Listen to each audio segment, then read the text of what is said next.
The LIRR is the oldest railroad in the U.S. still operating under its original name and charter.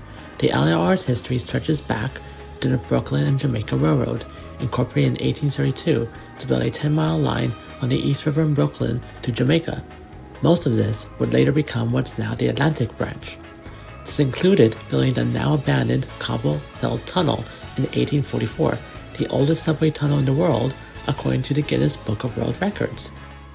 When the LIRR was chartered in 1834, it was envisioned to be part of a combination train and steamboat route between New York City and Boston, with steamboats going from Greenport to Connecticut to connect to another train. Connecticut's shore was deemed impassable due to hills and river valleys, and so a route through Long Island was considered the fastest and most effective solution. Greenport's service started in July 1844, but that spirit was short-lived, as it was in 1848 that the New York and New Haven Railroad opened across Connecticut, and the line also faced steamboat competition like the Fall River Line. The LIRR chose not to serve existing communities along the shores, and instead went straight down the middle of the island, which was largely uninhabited at the time and relatively free of grade crossings. They lost a lot of traffic by doing this, and they intended receivership in 1850. This ended in 1851 without foreclosure, and an amendment to its charter was passed in 1862 to allow them to build branches anywhere east of Jamaica. The LIRR was not alone, as they faced competing railroads which built lines to serve the places the LIRR didn't. In the 1870s, a wealthy rubber baron named Conrad Poppenhusen acquired all the railroads, and he and his successor Austin Corbin were able to reorganize them under the LIRR. The Pennsylvania Railroad took a controlling interest in the railroad in 1900, intending to gain direct access to Manhattan. They subsidized the LIRR, enabling expansion and modernization, including the widening of their main line within Queens from 1 track to 4, and the electrification of nearly 30% of the network. Electric locomotives were introduced in 1905 in preparation for Penn Station, which the railroad started serving in 1910. In 1913, the present location of Jamaica Station opened, replacing 2 former stations. The LIRR became the first U.S. railroad to use diesel locomotives in 1926, and was the first Class 1 railroad to replace their wooden cars with steel ones in 1927. In the 1950s, a mega project was launched to elevate the Babylon branch, making it a completely grade-separated branch. In 1964, Hicksville became an elevated station, eliminating 7 grade crossings. The state began subsidizing in the 1950s and took over in 1965, initially as the Metropolitan Commuter Transit Authority before becoming the MTA in 1968. They took delivery of stainless steel Bud M1s starting in 1968.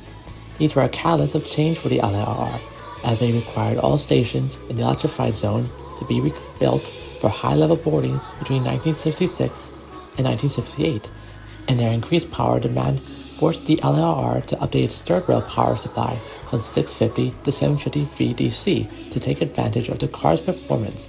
These were among the most modernized trains in the world when they entered service in the late 1960s, and shared features with the Patco Speed Line's rolling stock in South Jersey. In 1970, the Port Jefferson branch was electrified from Mineola to Huntington. The western segment of the Ronkonkoma branch from Hicksville to Ronkonkoma was electrified in 1987, leading to a 150% increase in the branch's ridership. In the 1990s, high-level boarding was brought to the stations in the diesel zone, with the introduction of the C3 bilevels, which also included the introduction of the EMD DE DM30 AC fleet. In 2002, after a few more generations of EMUs, Bombardier M7s were introduced to the system, replacing the Bud M1s. In preparation for East Side access, the LIRR committed to completing multiple ambitious projects, including a continuous second track between Farmingdale and Ronkonkoma, the expansion of Ronkonkoma's yard, widening the main line between Floor Park and Hicksville from 2 to 3 tracks, and the introduction of Kawasaki M9s to replace older Bud M3s. In 2023, the LIRR finally expanded to Grand Central Madison, completing the East Side Access project.